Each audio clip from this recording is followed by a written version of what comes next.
Assalamu alaikum and good evening, Youth Policy Forum, YPF. I'm your host, Shah Minhaz Chowdhury.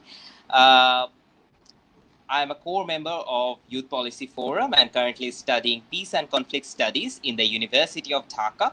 I'm in my 4th year. So today we have a very special dialogue. As we know, like for the last couple of weeks, the two Asian giants, India and China, are in a standoff. These standoffs are not uncommon, but this time there have been deaths. And whenever two giants fight, often the bystanders get crushed. So in this very special webinar, we are going to explore those parts of that conflict. And that's why we have a very aptly named webinar that's called The Dragon Breathes. So for that webinar, we have a very esteemed panelist. For today's dialogue, we have Mr. Sandeep Chulani. He is a Ph.D. researcher at the City University of Hong Kong, a very renowned Asian university, and his specialization is Sino-India power politics. So thank you very much, Sandeep, for joining us. How are you? Thanks, Minhaz. It's my pleasure to be here. I'm good under the circumstances with COVID, I guess. Yeah. Okay, that's really great. So first, let me tell my audience how the whole structure of webinar will be. So at first, Mr. Sandeep will show us a presentation of 20 minutes about the conflicts, background, history, and different aspects. Then there will be one-on-one session between me and Sandeep about the questions and different things. Then there would be for 30 minutes, there will be Q&A session. The questions will be from our live. So if you're watching the live, do share your questions below. Drop your questions. Our team will collect it and give it to me, and I'll ask it to our esteemed panelist, Sandeep. And don't forget to share. Do share with your peers. And without further ado, I will give the floor to Sandeep. Sandeep, you can start with your presentation. Sandeep. All right. Cheers, Minhaz. Thanks very much. Hi, everyone. It's my great pleasure to be here and share my thoughts and my comments on what's been happening. So obviously the title of the session today is The Dragon Breathes Fire and Chinese Assertiveness and its Implications for South Asia. So I'll kind of start with a general overview of how China is being assertive before I kind of go into the depths of the Sino-Indian border clash that we saw kind of hit its peak last week. So China being assertive is not something that's entirely new. It's something that's kind of been growing towards this crescendo that we see right now, probably since 2014 when Xi Jinping became the president of China. Well, 2012, and since then he's kind of become more and more aggressive, more and more assertive in Chinese foreign policy. It's important here to recognize that the Chinese Communist Party maintains its legitimacy over the Chinese state based on two main things. One is just kind of this idea that we will provide you constant economic growth. And the second one is just a huge amount of nationalism, that the Chinese Communist Party is the rightful leader for China, is the correct leader for China to sort of maintain economic growth, but also kind of undo past grievances that the Chinese people have with different countries. So right now in 2020, and this has kind of started in the past couple of years probably, the economic growth has kind of gone down. COVID-19 has obviously hit China massively, both in terms of its internal development, but also in terms of its exports. So China is reeling right now from that economic development, but also the type of growth that you saw in like the late 90s and the early 2000s is simply unsustainable, right? So growth has been kind of going down from the kind of lofty numbers that you had back then of 10-ish% per year. And it's down right now, even though it's still very high, it's significantly lower than it was before. So that sort of growth was kind of inherently unsustainable. And just last month, Li Keqiang, who's the premier, basically the number 2 in China, came out and said that, look, 600 million Chinese people are currently living on wages of less than 1,000 renminbi a month. That's roughly about $140 per month. So obviously that kind of cuts into the narrative that the CCP is responsible for raising 1 billion people out of poverty. Of course, they've done a great job, but that's in terms of absolute poverty. In terms of relative poverty, 600 million Chinese people, that is a lot of people still living under relative poverty, again, less than 1,000 renminbi a month.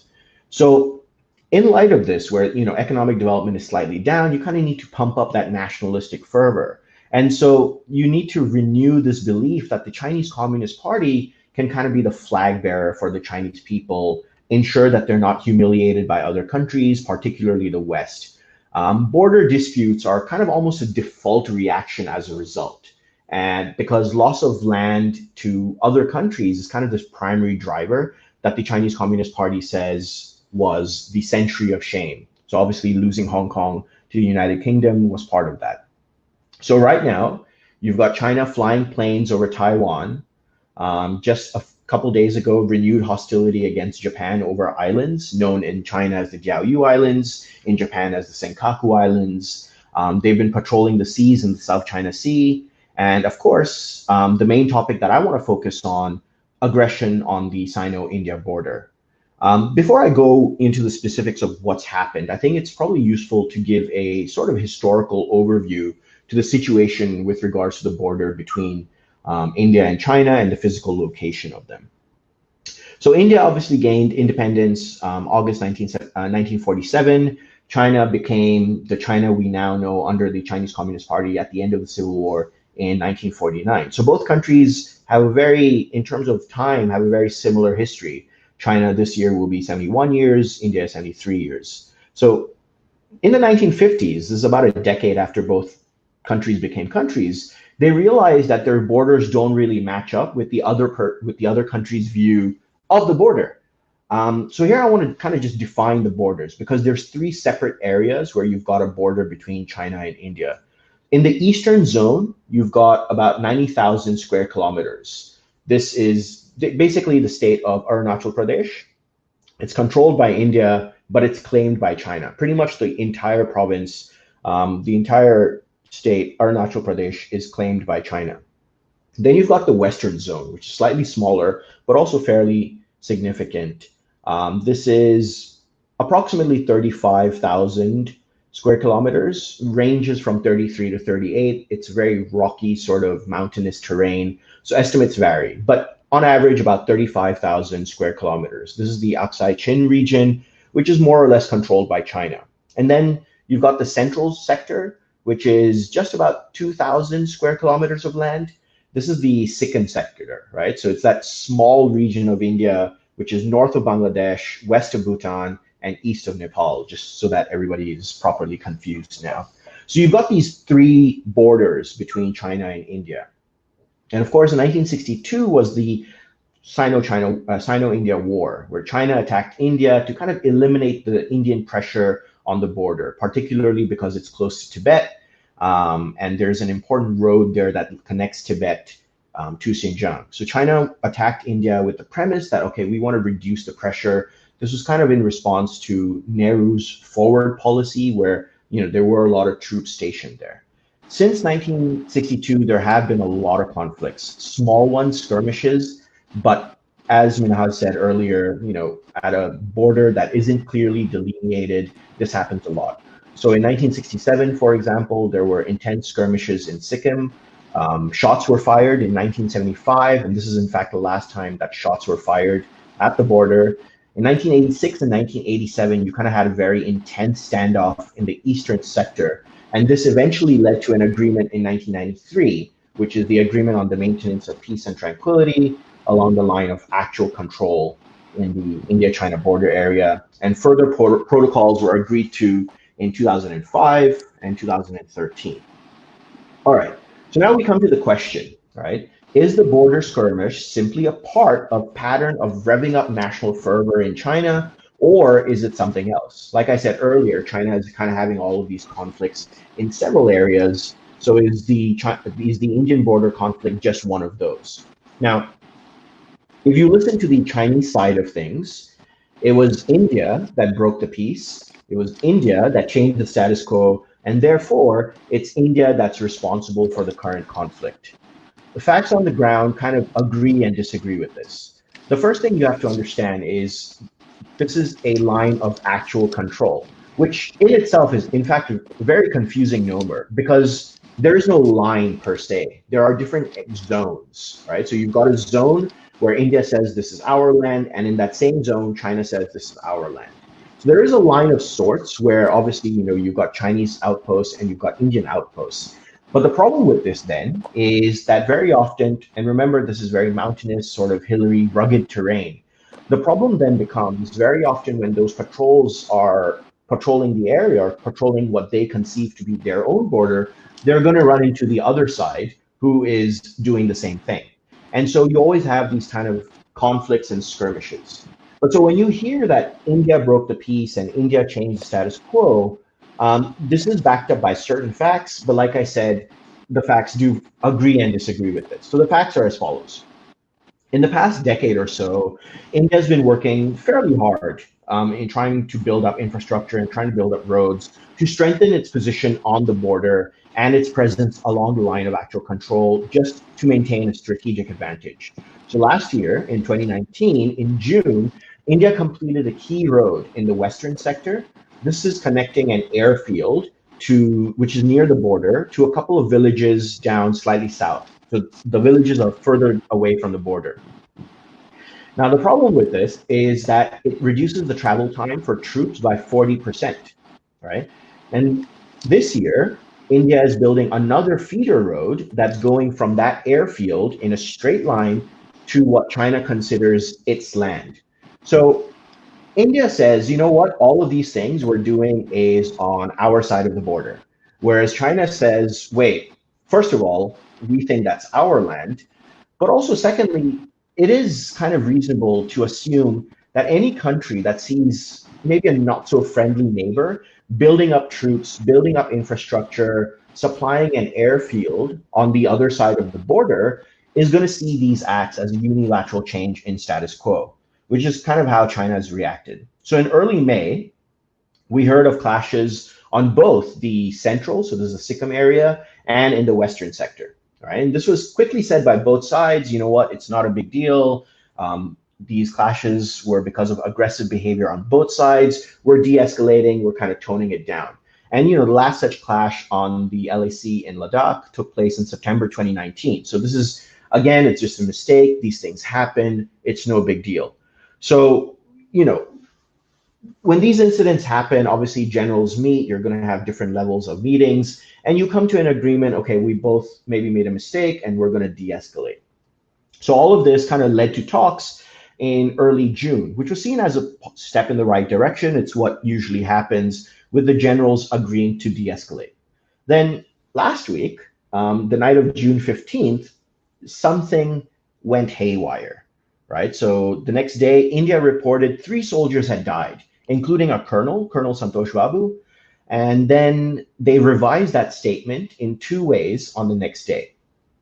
The first revision was to say that it wasn't 3 soldiers, 17 additional soldiers had died overnight because of conditions, like I said, again, rugged conditions. So they had succumbed to their injuries partially because of the environment. It's unforgiving environment, and therefore 17 additional soldiers died.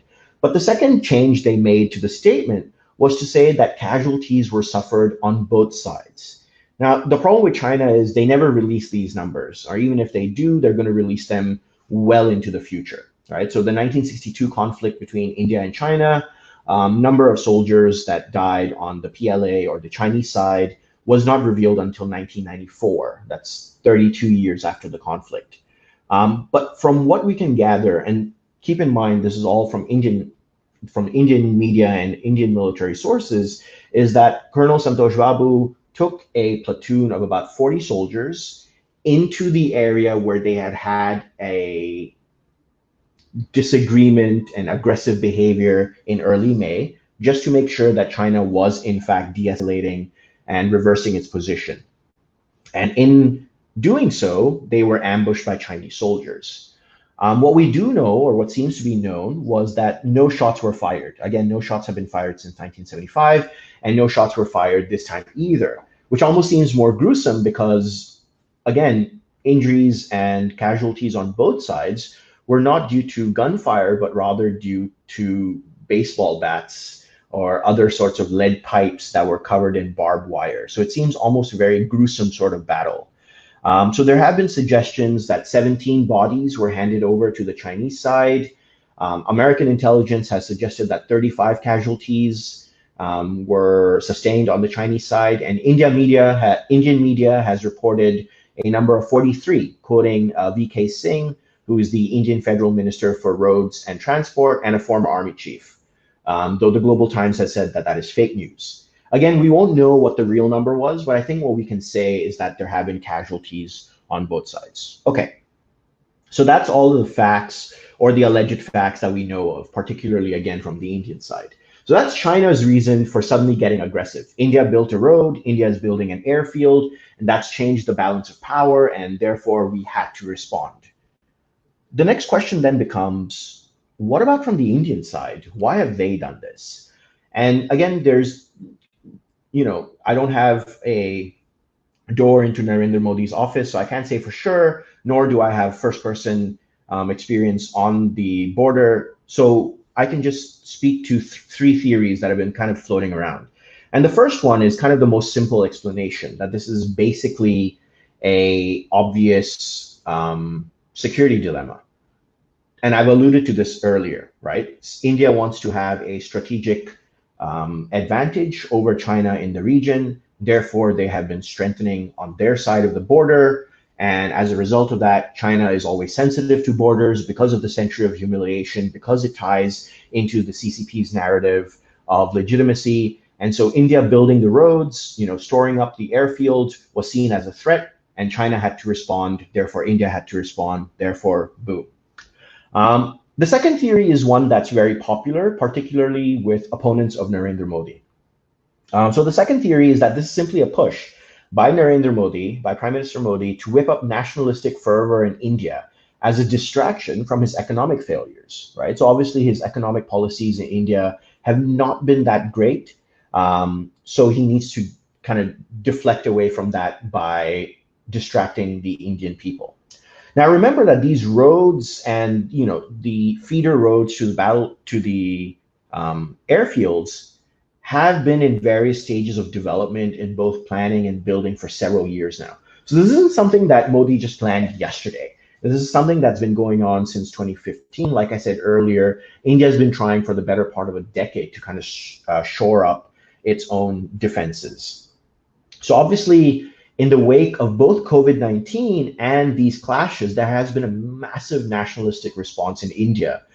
There was a story about a month ago where Indian developers made an app to allow Indians to uninstall Chinese apps from their phones by finding out which apps had Chinese backing or were developed by Chinese developers. And then you've also seen scenes in the last week in India of people publicly burning the Chinese flag and also burning images of Xi Jinping.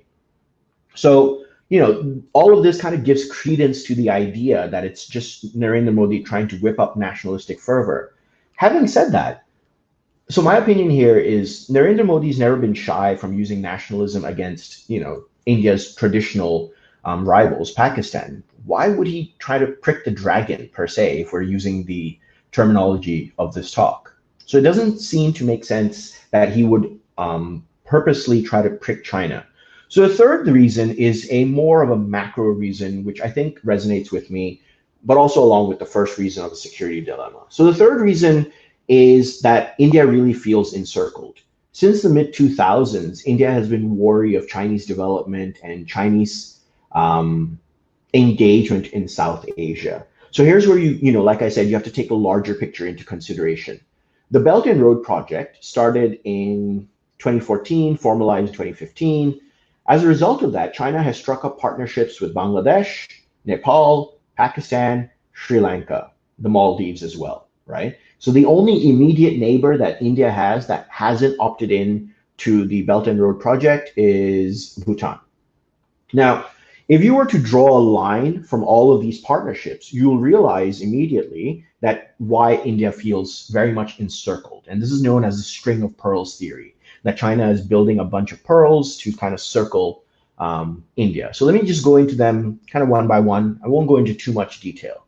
So in 2015, China became Bangladesh's top trading partner, knocking India out of that position. And India had held that position ever since Bangladesh became a state. So that was a position that they had for about 40 years, right? Imports from China now represent 34% of Bangladesh's total imports. That's huge. Again, also, ever since 2015, Chinese investments in Bangladesh have totaled 38 billion USD. That's the most significant sum ever pledged to Bangladesh by a single country. So obviously, you see Bangladesh kind of veering towards China when it comes to economic development. In Sri Lanka, I think we all know, we've all heard about the Hambantota port. This is held as an example of China using, the Belt and Road as debt trap diplomacy. China invested in the Hambantota port, which was eventually ceded to China for a period of 99 years due to the government not being able to repay the loan.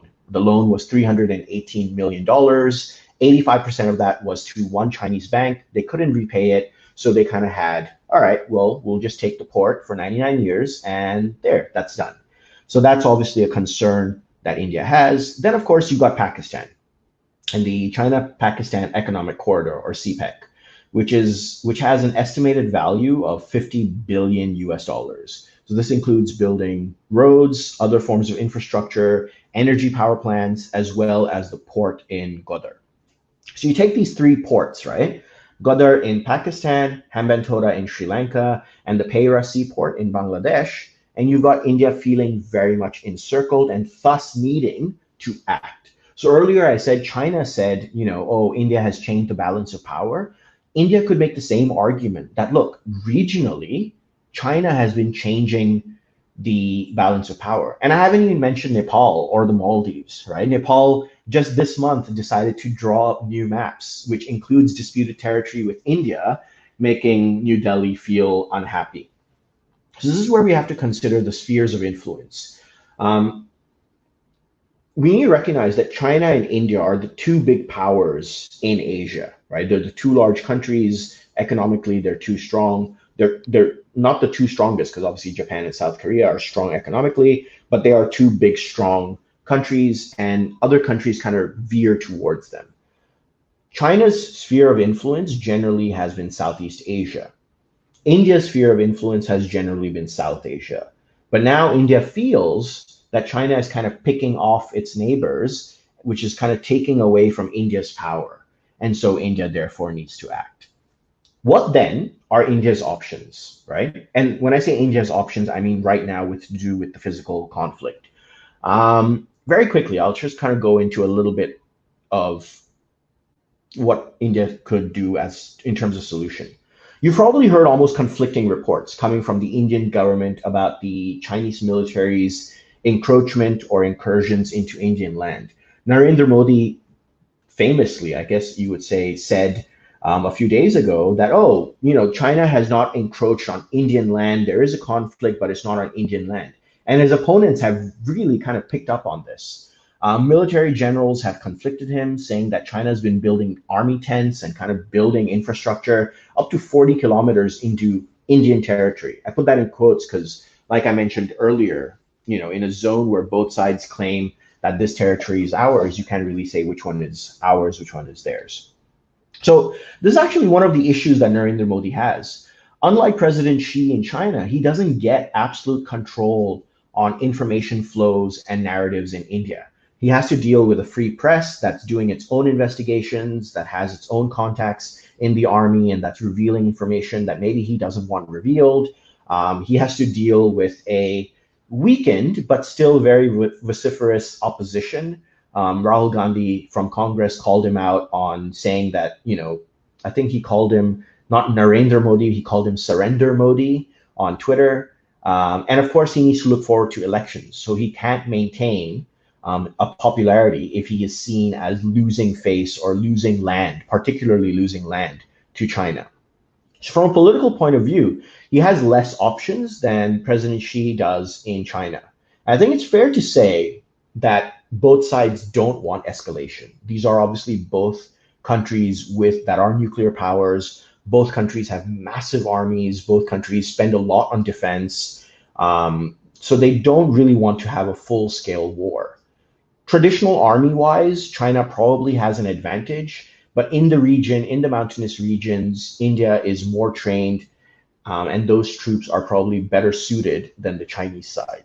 So in terms of a physical battle, I do think that there's going to be a face-saving exercise. We saw this in 2017 when you had the last series of border clashes. There's going to be some disengagement. In fact, there was reports just today that generals on both sides have agreed to de-escalate. Obviously, they did this at the end of May as well, and then June 15th, we had the massive incursion and the clash. So, but fingers crossed, obviously, that there is going to be disengagement. Both sides will be able to say that they got the other one to back down. Like I said, this will be a face-saving exercise. But implications to South Asia as a whole, and I know that we're going to talk about this a little bit more in the question, so I'll just kind of briefly talk about this now. In terms of larger implications in South Asia, there's definitely opportunities to sort of exploit this power face-off between the two regional powers. Certainly, you've seen this in Bangladesh, right? So I mentioned earlier that China has become the country's largest investor, investing 38 billion, displacing India as well in terms of trade. And in response to this, I didn't mention this earlier, in response to this, New Delhi pledged an additional 5 billion, which is the largest single investment by New Delhi to Bangladesh. So there are larger economic battles to be fought, right? In terms of what the physical conflict is going to do to the countries in the region, particularly Bhutan, Nepal, and Bangladesh, because those are right there, particularly in the Sikkim border, I don't think that it's going to escalate too badly. But in terms of a larger kind of power positioning between the two countries, I think that there is some room for countries to kind of try and exploit this and get the best deal for themselves. So I think I'd probably like to stop there, and I'm sure Minhaz will have some views, and we can talk about it a little bit more there.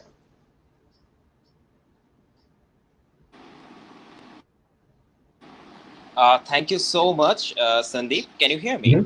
Yep, Ken. Okay.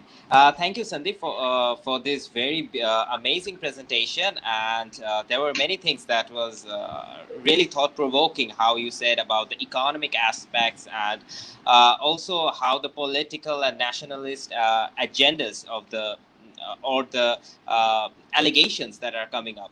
So we will talk more about that. We will first start talking about the India's internal political economy, and then we are going to slowly go outwards to other countries. And also there have been questions that are coming up. So I will ask the question with my questions. So first, I want to ask about you are talking about economic aspects. So first, I want to talk about economic aspects. Then I have a question about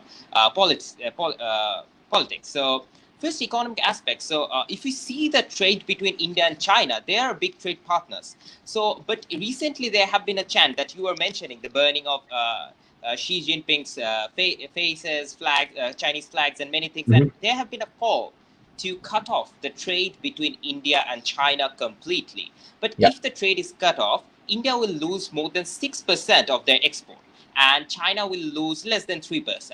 So India has a very big economic incentive of not going on in further escalation. And also there have been some problems there. So can you shed a light on the economic aspects of this conflict, and if it escalates, what will happen, and if it escalates, what can it happen? Right. So in terms of economic development, I think the general connotation or the usual connotation is that India is probably about 10 to 15 years behind China, right? So right now, both India and China kind of have their own policies. The Indian government started the Make in India policy. I think that was started in 2014, and China has the Made in China policy, Made in China 2025 policy. So these are both kind of conflicting, but not really. So China Made in China policy is that they want to make high-end products themselves, whereas India is looking to kind of become a factory, try to replace China in that sense. And this has actually been factored in as potentially being one cause of the conflict, where China feels that India is being a little bit too aggressive. Particularly in the wake of COVID-19, India has rather aggressively been lobbying companies to move to India.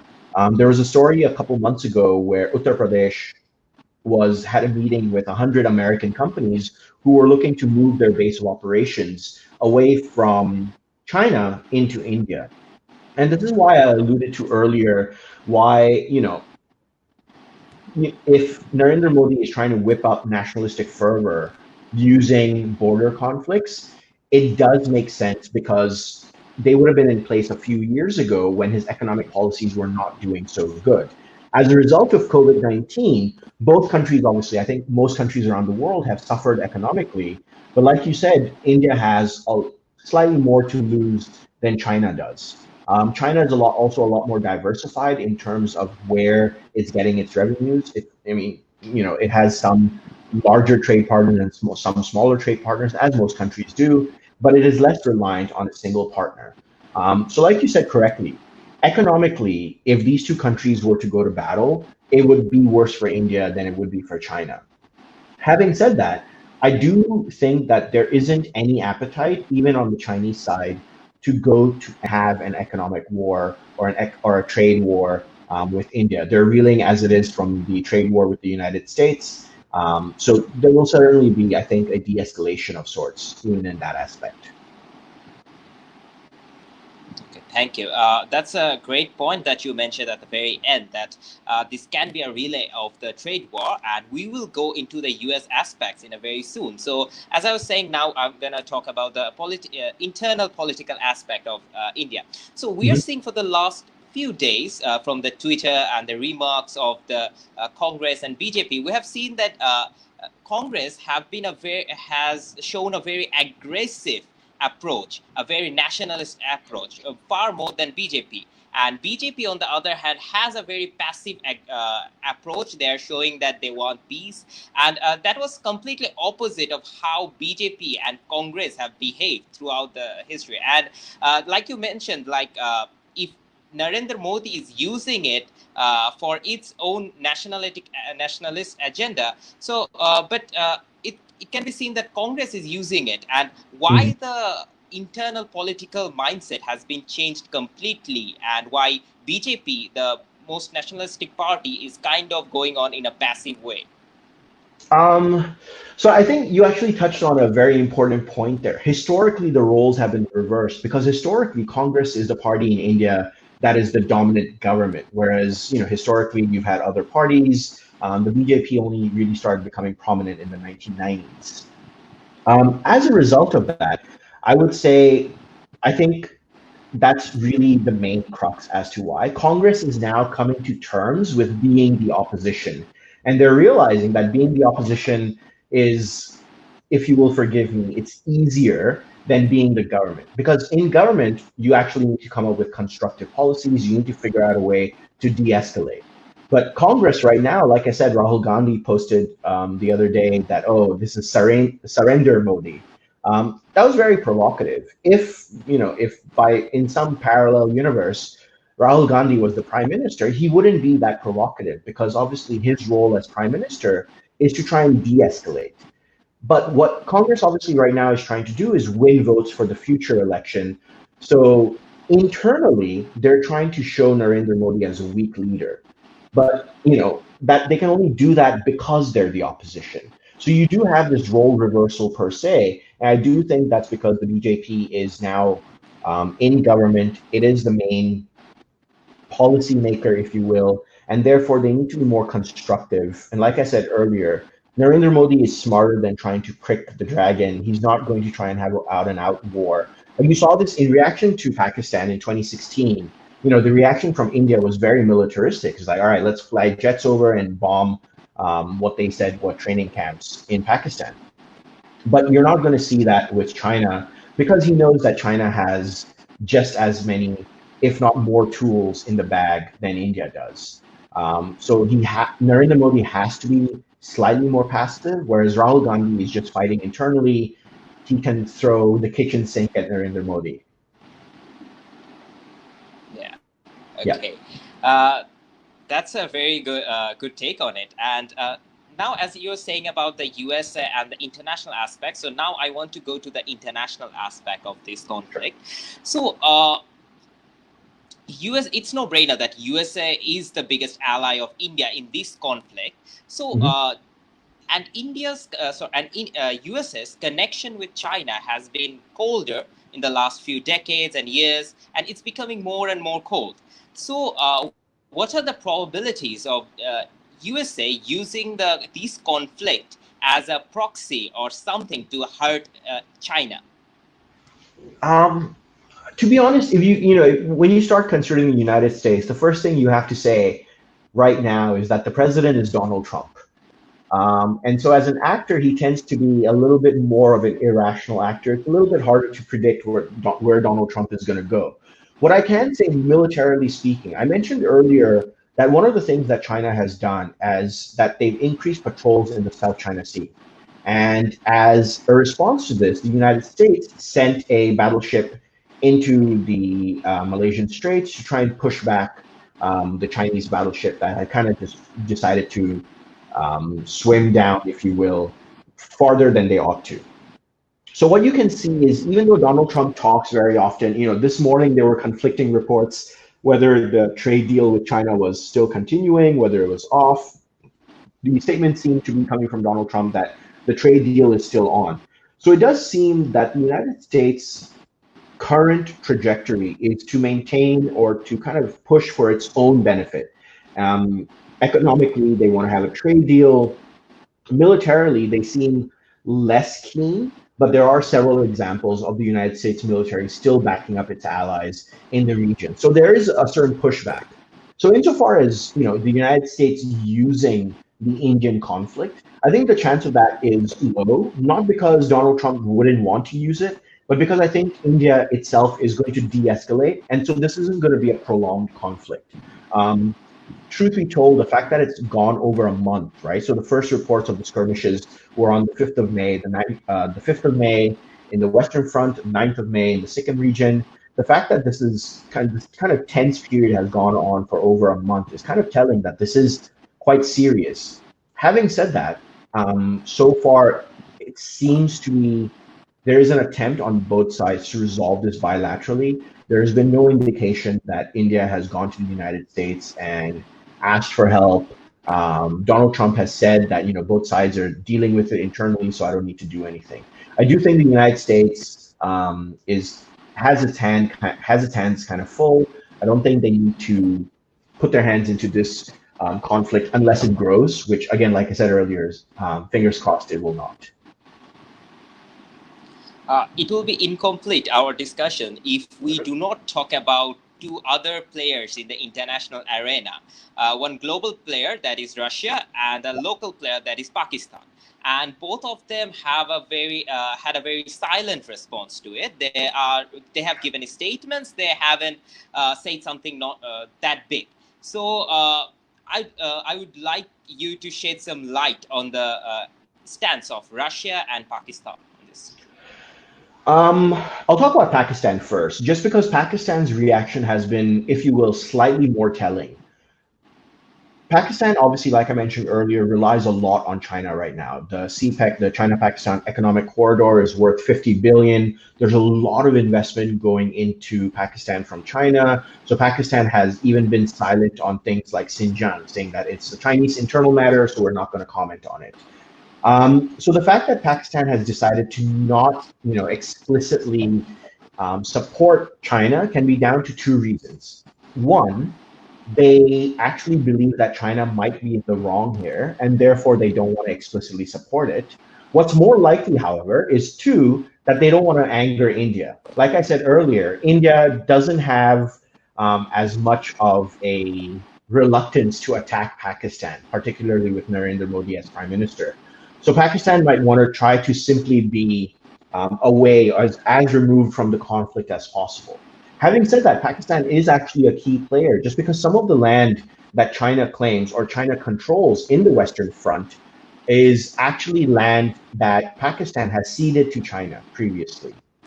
Pakistan is a player, but in the current conflict, it seems that what they would rather do is be quiet and have the two of them deal with it by themselves.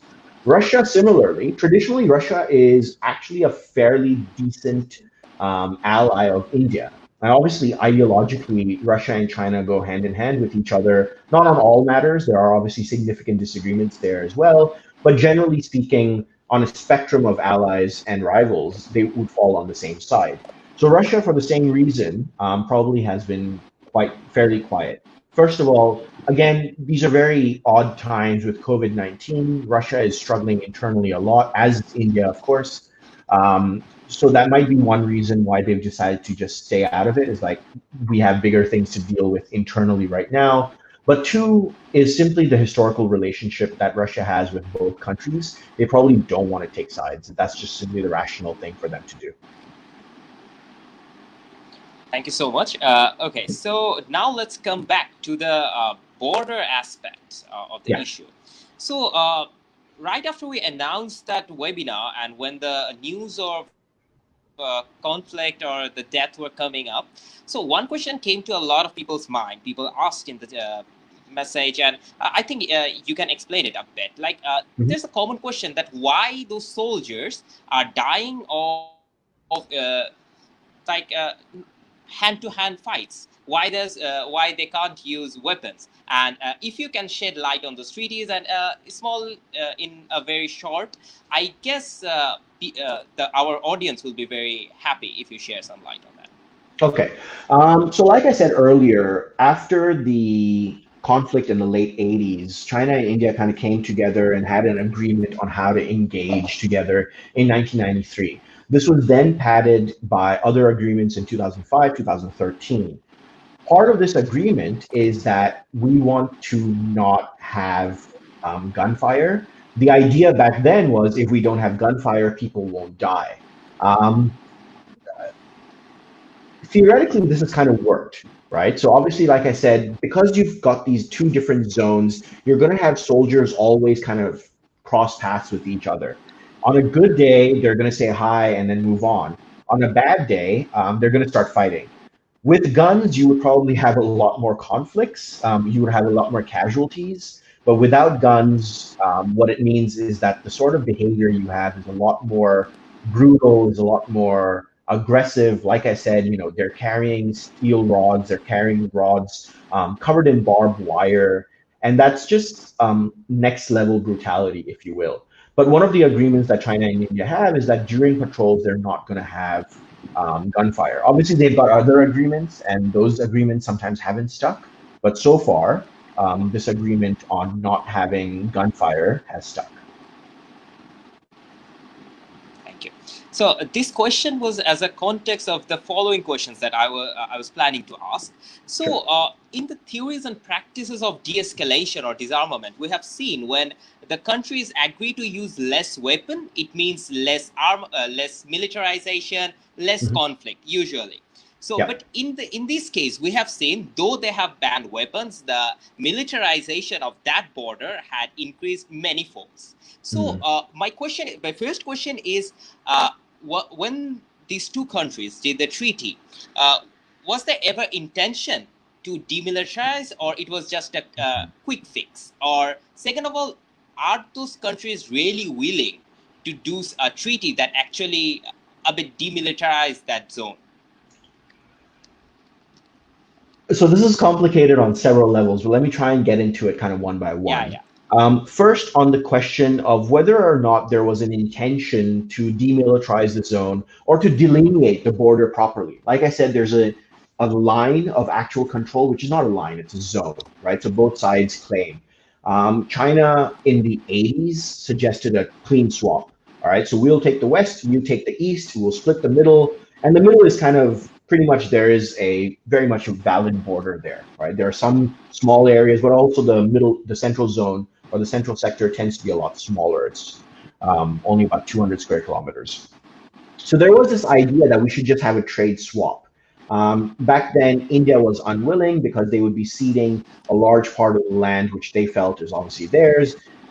In China, in Arunachal Pradesh, India felt, well, this is our land, so you're not actually giving us anything, but we'll just be losing to you. So that trade deal, or not a trade deal, I shouldn't call it that, that land swap deal just kind of fizzled. One of the reasons why the two countries are unable to really come to a solution is because of how they deal with things. So China looks at this as, once we deal with ourselves as countries, once there is peace between our countries, the border solution, we will naturally have a border solution. Whereas India thinks the other way around. It's like, we cannot really normalize relations with you until we fix the border. So there is kind of this before and after problem that you have with the Chinese way of thinking and the Indian way of thinking. And that's really been one of the sticklers to try to deal with this.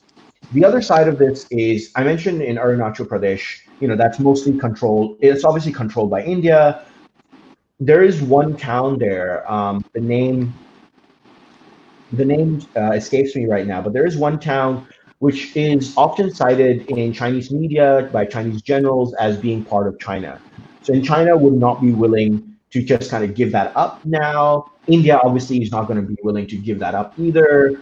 So there are just some really hard sticking points there. So retention of the status quo, where you've got this kind of unease and occasional rock throwing, stone pelting sort of relationship, is seen by both sides as not a good solution, but the best of the worst solutions there is. So until someone is really willing to concede, and as states go, neither seems likely, until either side is willing to concede, you can't really see an end to this conflict per se. Okay, so thank you for clearing on that. Let's talk about another South Asian nation, that's Nepal. And just right before the standoff between India and China, there had been that conflict between Nepal and India regarding the map updating and similar things. And China in the recent times has become a big ally of India. And I also wanted to ask this question, as you are a very specialized person on trans-boundary rivers. So what we have seen, like the area that's the apple of discord between India and Nepal, the Kalapani area, that's originated from the demarcation conflict of the Kali River. So, and similar conflicts has been about rivers existed between India and Bangladesh, and as you know, like China is planning to build dams on some transnational rivers. So my question is a bit broader. It will touch the Nepali conflict as well as a general conflict that might arise in the future regarding the river sharing. That is, what are the international mechanisms that these countries take to solve these river-based conflicts before they turn into deadly or even a bigger conflict or war? How many hours can I speak for? I guess 10 minutes we can. Okay, I'll try and keep it brief. But like you said, this is my research area, so I could literally go on and on about this. I'll start with the general non-river aspect to your question, which is Nepal, China, India, this kind of trifecta and the relationship. So like I said even earlier, in terms of historical relationships, Nepal has always been close to New Delhi. Kathmandu has always, been within the sphere of influence of India. This has changed recent times because of the Belt and Road project, right? So Xi Jinping famously went to Nepal last year, had several photo ops in Kathmandu. Something that didn't happen last year, which was actually pretty surprising to me, was that there was no official press release on the agreement that Nepal and China had. So even if you were to read the People's Daily, which is the official mouthpiece of the Chinese Communist Party in China, you would see that, President Xi went to Nepal, had great meetings, talked about future partnerships, but there was no actual agreement or statement that came out of it. And at the time, people were like, oh, okay, no, maybe Nepal isn't being as warm to China as people thought. Maybe India still has a role to play.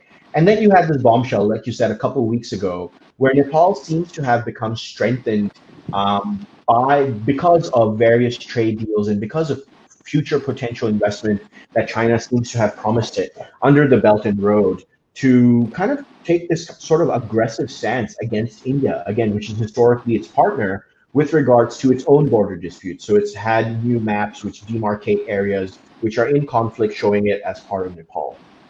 Um, so I will say, at the end of my presentation, I said that there is certainly an opportunity for countries to kind of balance themselves and swing or hedge themselves from one country to the other. It's like, what can you offer me versus, what can you offer me? It does seem like Nepal and Bangladesh as well are both trying to do this fairly well, try and get the best deal for themselves. Though obviously, because Nepal is a small nation, they do need to be a little bit careful about how they do this. But so far, it seems that the policy is working for them. Now we go to rivers, and I will actually try and keep this very brief. You mentioned the Kali River, which is also known as the Sharda River. It goes from Nepal, flows into the Ganges, and then out the Meghna, the GMB basin through Bangladesh. So water obviously is a huge thing. We all need it to survive. I've been drinking it during this presentation. Access to fresh water is huge, and obviously the Himalaya region provides water for over 2 billion people in South Asia and even in Southeast Asia. So the rivers that flow from it are very valuable, and that's very often you'll see borders are at rivers. And so the most basic sort of conflict you often see there is which side of the river is the border. We get the water, you guys have only until the land, and the other side will argue the same.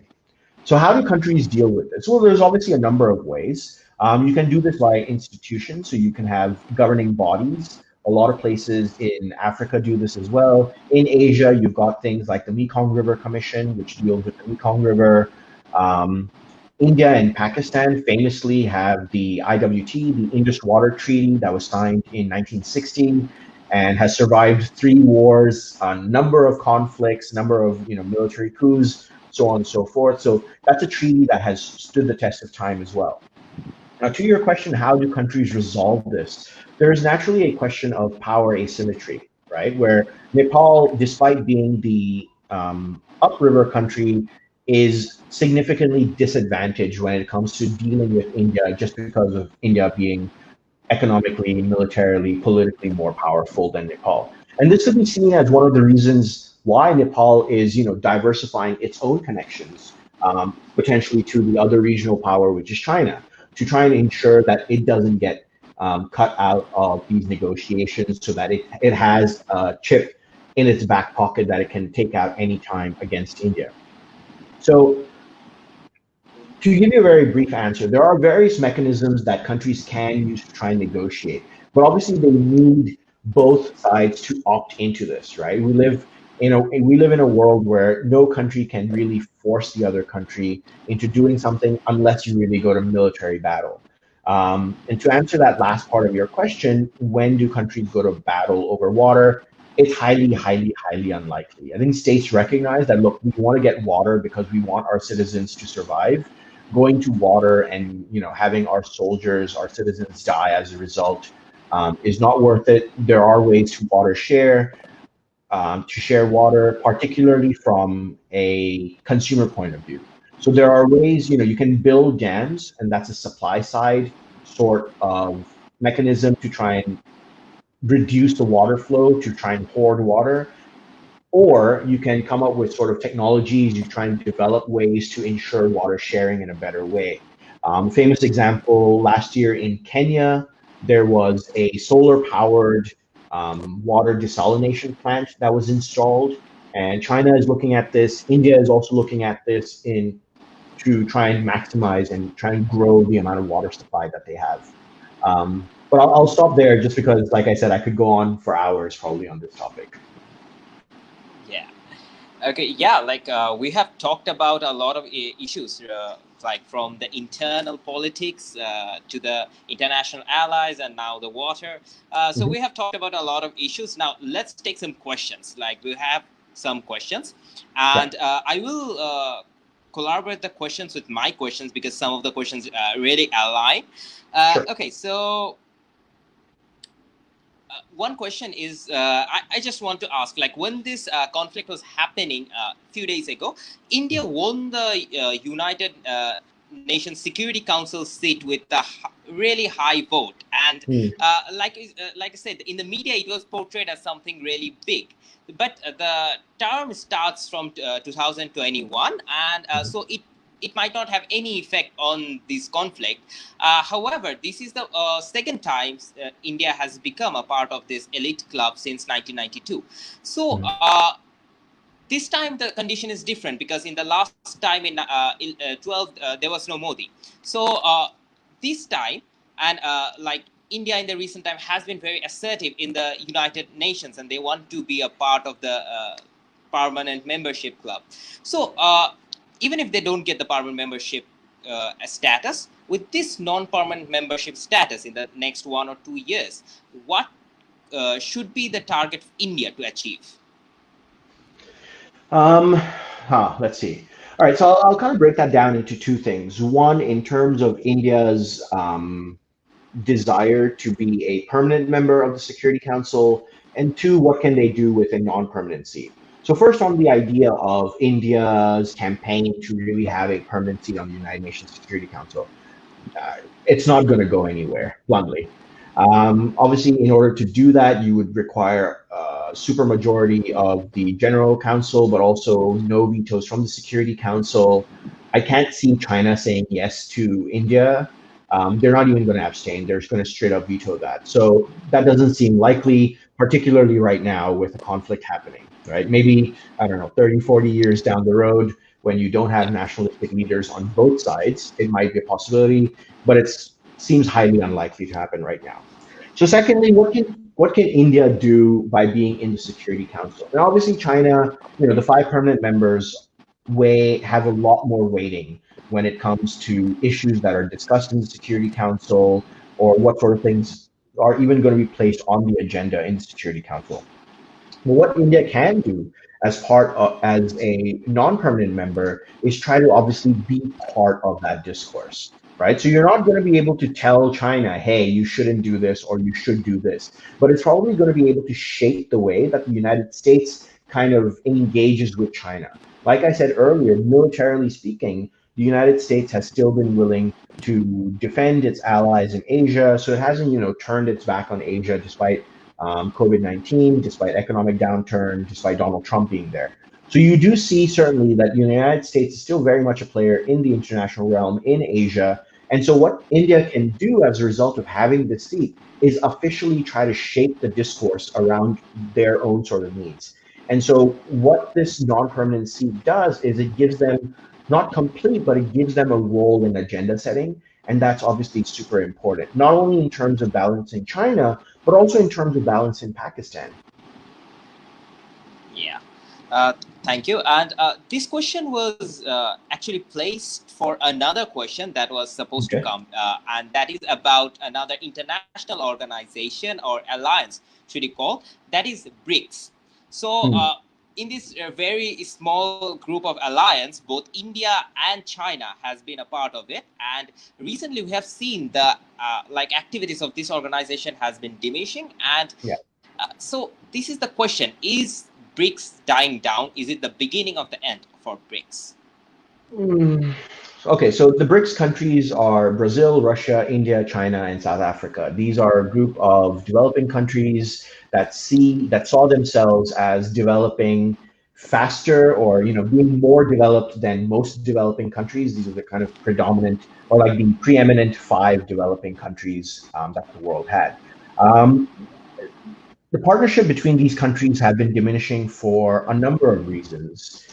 And it almost entirely has to do with the leadership in all of these countries, right? So Xi Jinping, I said, since he's become president, has become more assertive, has become more unilateral, doesn't see the need to kind of tie himself to this organization, which he feels might be dragging China down, because obviously the Chinese view is, there's China and then there's the rest when it comes to development. Vladimir Putin, similarly, Russia is not really an actor that plays nice with others, if you will. The Make in India policy, which started in 2014. So all of these countries kind of have their own policies, which they're realizing now.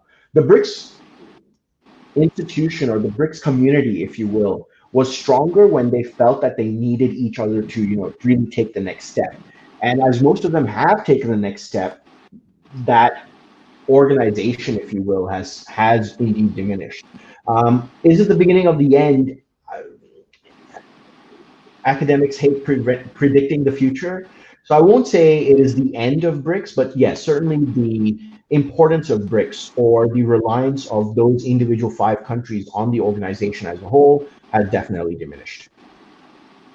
Thank you. It was a question by Chowdhury Mujaddid Ahmed. So, our dear audience, if you have any question, do drop in the comment section of the live. We will definitely ask it to our panelist, Sandeep.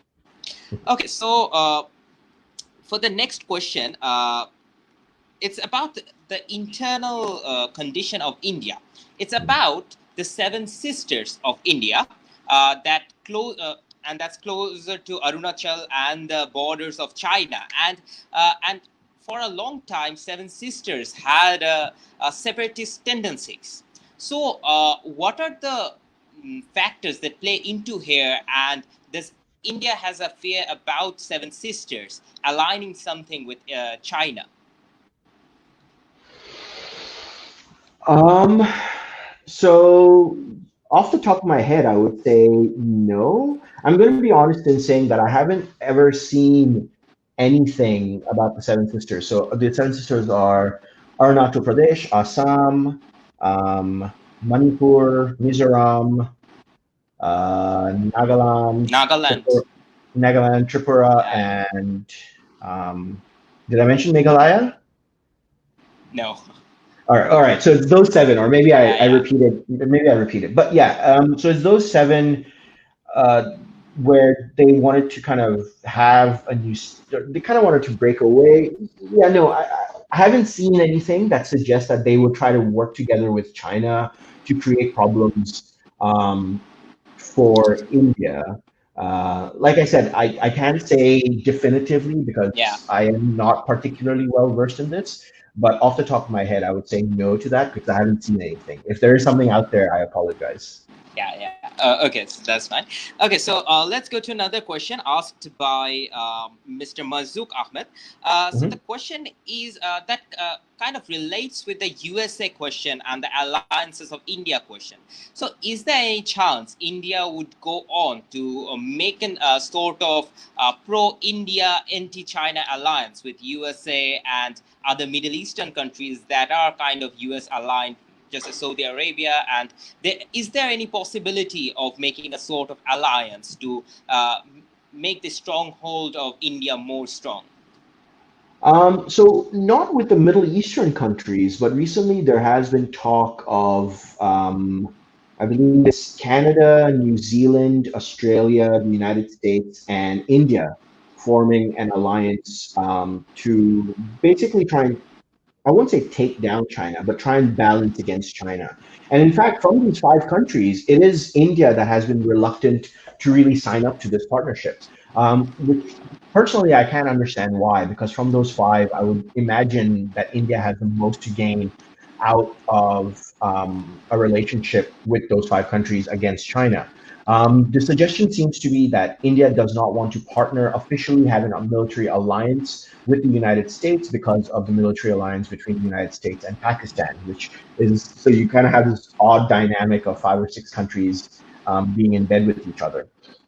Is there a chance that India would do this? Yeah, absolutely. I think if there was an instance where India could opt into an alliance that could enable it some security protection against China, they would do so.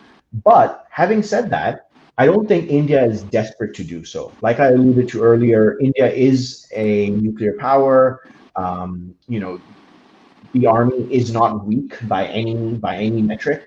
So yes, by traditional measurements, China is probably a larger and slightly more powerful army than India, but India is no slouch in this area. So if the stars aligned and they had a perfect opportunity to join an alliance on their terms, they would absolutely do so. But there's no such desperation or desire, like raging desire in India to do so. Okay, thank you. So let's go to another question that's by Syed Tanzil.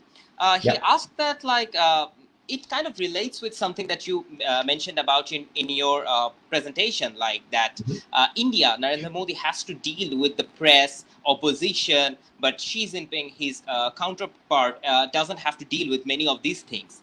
So the question is actually about CCP and the Indian government. That is, in CCP, the positions are given by meritocracy, not just about political activity and something. But he's saying like, is there is some sort of incompetency in the Indian side, because there's more political element but or democratic elements in the Indian side, and also is it harming India's capability to negotiate properly or deal with the situation properly, and on the other hand China is doing it very efficiently.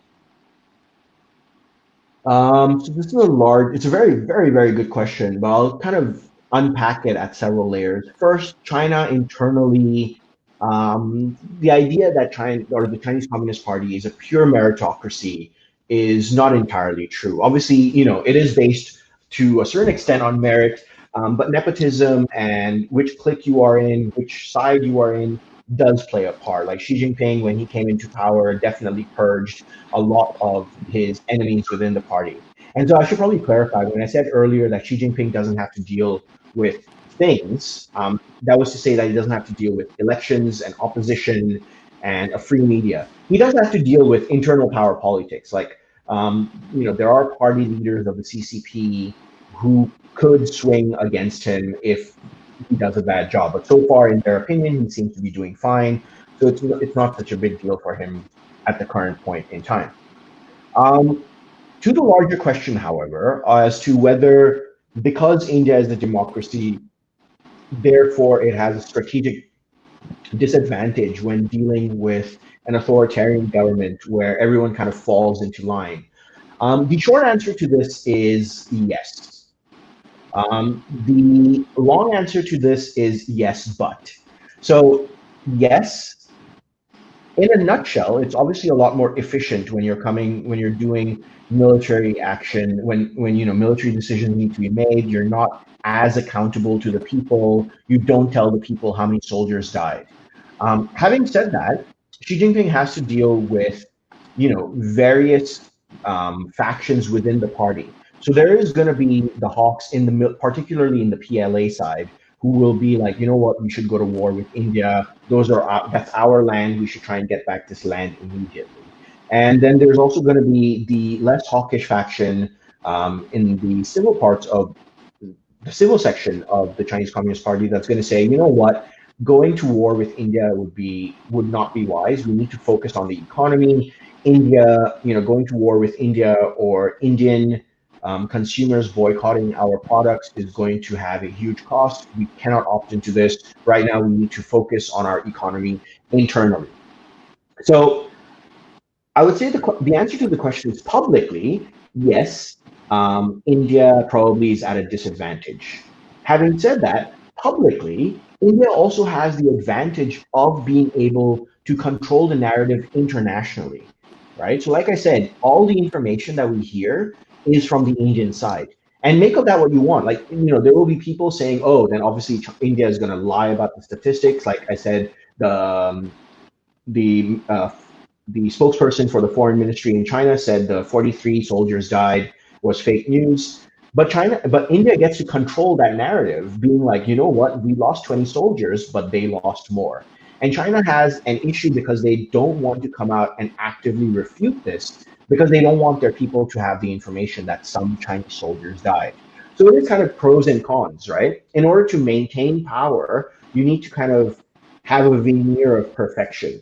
But that veneer of perfection means that it's a little bit harder for you to maneuver, just because you can say, okay, we made a mistake there and we need to change our tactics or something. If you need to constantly maintain that you are doing the right thing, it's a little bit hard to come out and say, you know what, we need to change tactics. And so Xi Jinping is in a slightly trickier position. But of course, internally, in terms of decision making, Narendra Modi has to deal with a lot more things. So like I said, yes, but. Yeah. Okay, so we are like running out of time, like almost at the end, Yeah. and you also have to go. So let's Oh, end it there's with enough. three. Yeah, yeah. Okay, so I'm gonna end it with like there were three questions, but I'm gonna end it with just one or two questions. So the question that I want to ask is about the macro picture, the bigger picture. Let's use it as your closing remark too. And if there's time, we can use another question. So yeah. So the question is the macro or bigger picture. Like as you mentioned, that China has been flying flights over Taiwan. China has warned about Senkaku Islands. They are doing a lot of things in the South China Sea. They have discarded the bill of Hong Kong. So they have made a bill. And also this border issues. So, what are the bigger pictures? And also tagging the fact that China has recovered from the COVID crisis far before than any other countries in the surrounding area. So, what are the bigger picture? And also, is this virus, is this recovery from the virus, is playing a role there? So, if you shed a light on the bigger picture of China's intention. Right. Okay. So I'll talk about COVID-19 first because, last week we saw that there was a second outbreak in Beijing, but they clamped down on it very fast, and the official numbers coming out are, going down rapidly. It seems that their shutdown procedure of basically shutting down 43 residential areas has worked. And so Beijing has a really good grasp on being able to do this. This goes again to the fact that China is an authoritarian government and they can do things very fast when they want to. In terms of the larger macro picture, actually, I'm grateful that you asked this question, and it is actually a good way to sign off. The conflict between India and China is not something that China actually wants to focus on. Internally, if you go through their documents, if you look at the speeches that they give, the western side of China, so where the border with India is a secondary strategic corridor. They don't look at it as a primary corridor where they need to reclaim land, right? So the more important corridor is in the east of China, so where you've got obviously Taiwan is probably the biggest one. You've got the South China Sea. You've got from the Chinese perspective, the Diaoyu Islands, Hong Kong, Macau. These were reclaimed, obviously, but how to ensure control on them.